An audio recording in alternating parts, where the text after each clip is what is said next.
अन्योंगासेओ guys, Radhe Radhe. तो कैसे हैं आप लोग? मुझे माफ़ कीजिएगा दोस्तों, क्योंकि मैं यहाँ पे ज़्यादा एक्टिव नहीं हो पाता हूँ। बहुत कुछ हो रहा है, इतना कुछ हो रहा है कि मैं क्या ही बताऊँ। एक तो ये मौसम ऐसा है ना कि कुछ भी खा लो आपको पचेगा ही नहीं। पता नहीं पानी पी के रहे क्या हम। ऊपर से मेरा कॉलेज भी शुरू हो गया है, तो वहाँ पे सिर्फ कॉलेज में जाना आना नहीं होता है, वहाँ पे होमवर्क भी मिलता है, होमवर्क बनाना भी पड़ता है। नहीं बनाएंगे तो घर पे कॉल चला जाएगा और अगर कॉलेज नहीं जाएंगे तो फिर भी पापा को इन्फॉर्म कर दिया जाएगा। तो ये इतना कुछ हो रहा है ना कि मेरा दिमाग ख़राब हो गया है। ऊपर से मैं स्टोरीज़ भी लिखता हूँ, आप लोगों को तो पता ही है। तो ये ट्यूसडे वेंसडे और सैटरडे संडे तो मेरे को स्टोरीज़ भी लिखनी रहती है, उधर टाइम जा रहा है। तो मैं वाईटी पे एक्टिव हो ही नहीं पा रहा हूँ, लेकिन चीज़ें बैलेंस करने की कोशिश कर रहा हूँ। अभी अभी प्यार के रिश्ते लिख के आ रहा हूँ, कल ये रिश्ता मीठा सा लिखूंगा, अपलोड करूंगा रात के 10 बजे। दिन में ही लिखना पड़ता है।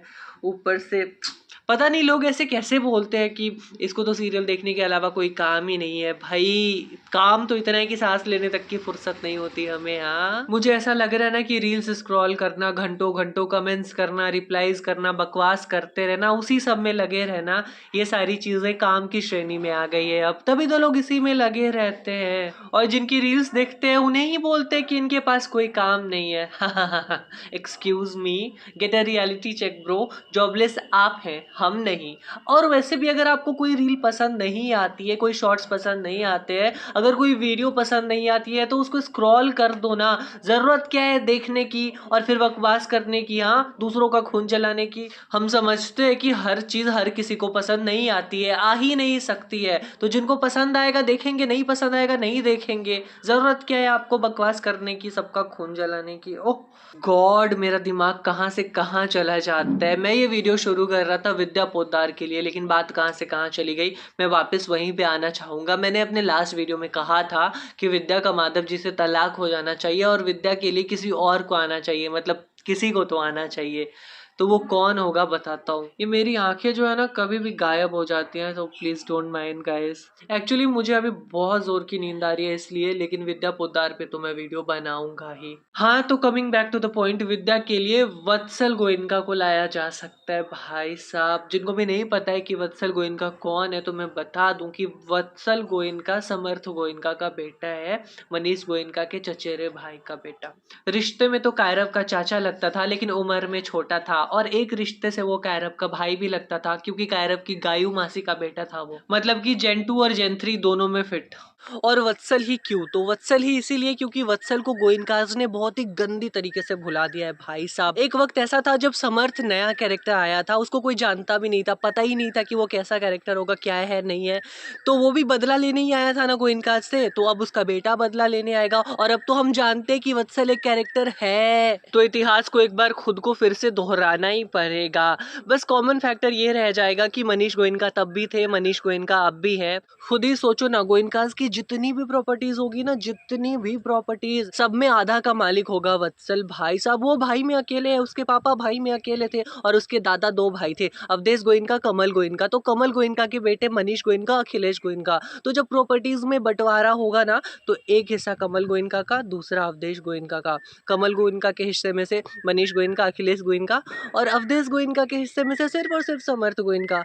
फिर मनीष गोयनका के हिस्से में से कार्तिक और कीर्ति, अखिलेश गोयनका के हिस्से में से मानसी, लव और कुश, लेकिन समर्थ गोयनका के हिस्से में से सिर्फ और सिर्फ वत्सल गोयनका। तो वो इतनी बड़ी प्रॉपर्टी क्यों छोड़ना चाहेगा भाई साहब? कार्तिक को तो एक टुकड़ा मिलेगा, लेकिन वत्सल को पूरा का पूरा मिलेगा। फिर से सोचो, आधा कमल गोयनका, आधा अवधेश गोयनका, आधे के आधे में मनीष गोयनका, और उसके भी आधे में कार्तिक गोयनका, और कार्तिक के तो 1/3 में कायरव भाई साहब, क्योंकि कार्तिक के तो 3 बच्चे थे। लेकिन अवधेश गोयनका की जो आधी प्रॉपर्टी होगी वो उतनी की उतनी ही रह जाएगी, उतनी ही वो समर्थ को मिलेगी, और उतनी ही प्रॉपर्टी वो पास ऑन होके वत्सल के पास आ जाएगी।